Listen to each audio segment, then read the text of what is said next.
Alam nyo ba, ito yung pinakamasarap sa tenga sa mga coffee lover dyan. Timpla mo, inom mo. Yun, may natutunan ka na, nabubusog ka pa. At alam niyo din ba na wala kaming binabayaran dito?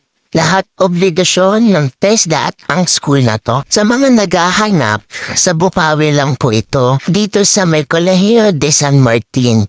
Malayo sa amin pero ginrab na namin. Saan ka ba makakakita ng scholarship na walang hinihinging bayad para sa'yo? Ang gusto naman nila, 100% attendance. May bonus pa sila. Meron kang allowance na hindi mo naman ine-expect na may ganun pala. Yung may natutunan ka na pero binabayaran ka pa rin nila. Sa 2 araw pa lang namin pumapasok, marami na agad kami natutunan. Ang unang tinuro sa amin kung paano tayo mag-serve ng maayos sa hostel. Maging safety sa pagiging barista. Kaya kung ako sa'yo, mag-apply ka na at mag-inquire ka na kung saan mga school na ma-accredited siya ng TESDA.